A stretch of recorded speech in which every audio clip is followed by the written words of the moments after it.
Hi everyone! This is Carla from Shopping Apps Tips PH at welcome sa aking YouTube channel. Our topic for today is how to transfer money using Cbank. If you are interested, keep on watching. Okay, punta lang po tayo sa ating Cbank app. And then, i-enter po natin ang ating PIN. So, yon, nandito na po tayo sa ating Cbank app.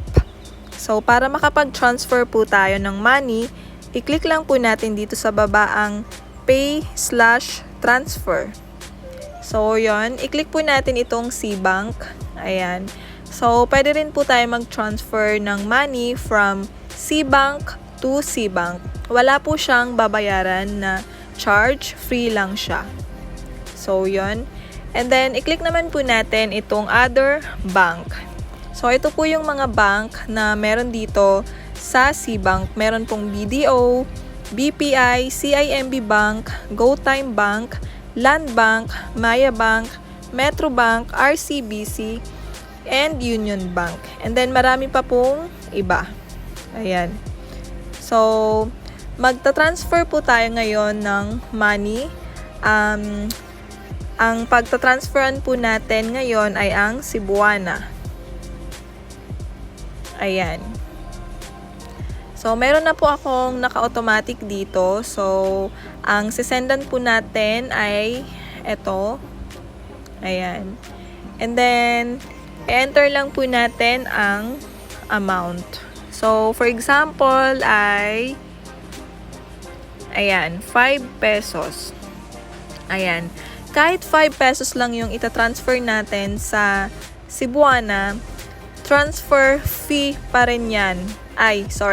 Transfer free pa rin po yan up to 15 times. And then, magre-reset po siya every Monday.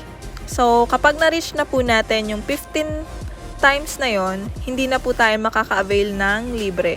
So, bale, re-reset po siya sa Monday. Every Monday. Yon. So, yon. I-click na po natin itong next. Ayan. And then, i-confirm po natin if tama ang name and then yung account number. Pinakamahalaga po dito ay ang account number. So, yon. And then, yung processing time po niya ay real time. Okay? Yun po yung ikinaganda dito ay real time talaga siya. So, yun.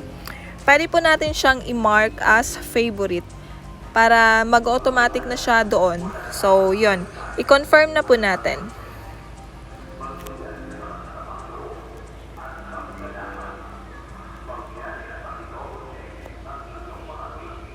So, yun. Successful. Okay. So, real time naman po yun. For sure, nandun na po yun sa aking sinendan. So, that's it. I hope meron po kayong natutunan sa video na ito kung paano mag-transfer ng money using Cbank. Thank you for watching. Bye for now.